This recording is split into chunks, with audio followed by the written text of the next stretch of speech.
zone free of weapons of mass destruction. This has been important politically for many of those states to stay committed to the NPT, that the other states parties to the NPT have agreed that it's an important issue.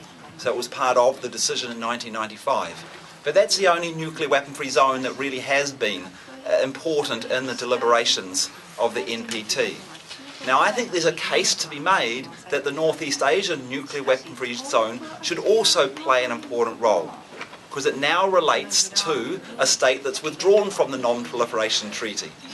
And unfortunately, the general approach of countries has not been to consider the idea of the nuclear weapon-free zone as a way of addressing the issue of North Korea, but to think about sanctions and political pressure on North Korea.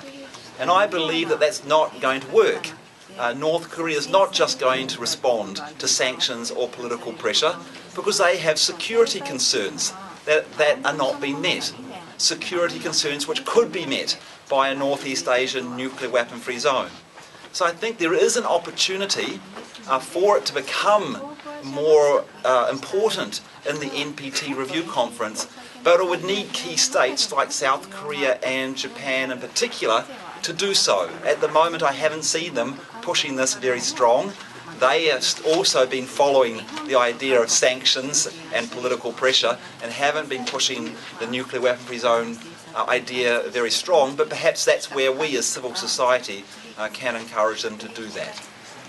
But I wouldn't be too depressed that it's not a big issue at the NPT review conference, because while it's helpful to have the support here, it's more important to have the dialogue increasing in the region itself. The parliamentary dialogue is very important, so the role of Peace Depot and Civil Network in Korea jointly assisting the parliamentarians with their dialogue and also working with the academics. Of course, that needs to be pushed more at the governmental level. Also, the initial tentative delegations that have been going to the United States to talk with the State Department about what the United States perspective is going to be on the Northeast Asian nuclear weaponry zone.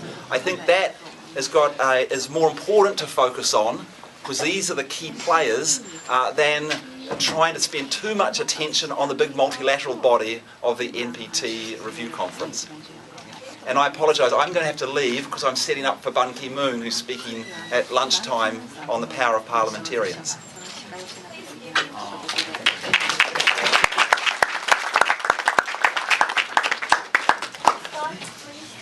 Thank you for your very insightful question. My answer would be that, in short, I would argue that extended nuclear deterrence is not necessary in Northeast Asia because conventional deterrence is sufficient.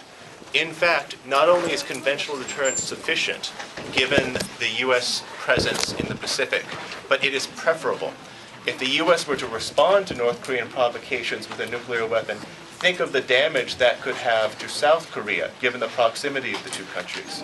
Also, think of where the fallout could drift. It could easily drift over and damage Japan. The environmental and security issues are such that conventional deterrence is not only a preferable means of maintaining security in Northeast Asia, but it is one that countries in the region should demand, because a weapon aimed at North Korea also will have devastating consequences for them.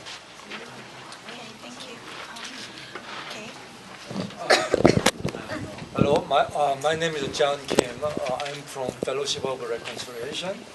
And first of all, I would like to thank all the speakers today who gave us an excellent presentation. I have a question regarding, first of all, I think the presentation made by Bruce Scott and his son were excellent, and I appreciate that particularly. I like the idea of Scott, that proposed that the South Korea and Japan start forming the nuclear-free weapon zones between the two countries first.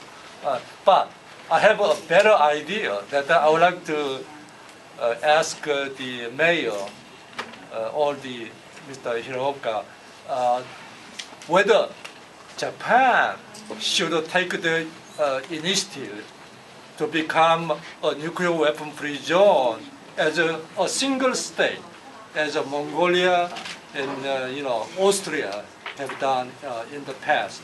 I think we don't have to wait until all these three countries, North Korea, South Korea, Japan, to agree to nuclear weapon-free zone.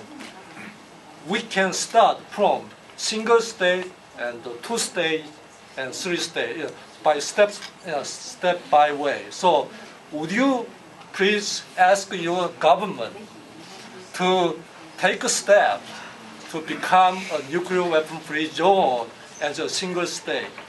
Thank you. After get other questions, I want to listen to answers at the same time. Okay, please, Mamado. Thank you. I'd like to ask the parliamentarians, because when I read the declaration of the parliamentarians, I noticed that the signatories, the signers were very few if you relate them to the number of parliamentarians only in Japan. So my question is to ask them how many parliamentarians do they think today are supporting their ideas.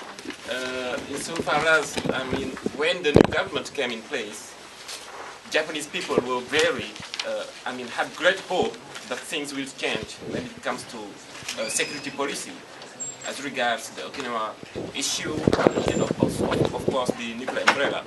So I'd like to know from them how much support do they think they have today, and certainly how to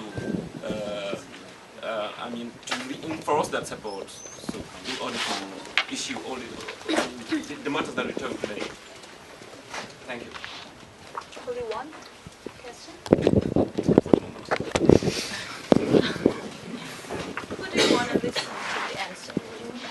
To whom you want to ask? I'm asking the parliamentarians that are here. Okay, Mr. Hiroka. Okay, more question? Any questions or comment? Okay. I guess this. Please, I'm sorry, President Rhonda Harris. Halbin, and I'm a journalist. I cover for the UN for My News International.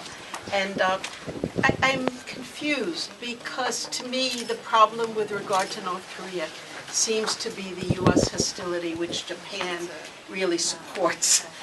And so I don't see where this action recognizes that North Korea feels vulnerable to that hostility. I see that this might help with some of the mechanisms that are asked for by North Korea. But fundamentally, I don't see any recognition that it's not North Korea that's the problem, that somehow there is no peace treaty, there's a state of war on the peninsula, and the U.S. uses this to create a lot of a very difficult situation and benefits from the U.S. government benefits, not the people. So it just seems this ignores all that, and I don't understand how by ignoring it that it helps. And if I look back 10 years, it just seems that the hostility has increased by the U.S. against North Korea. There's the interdiction of ships, which is actually an act of war.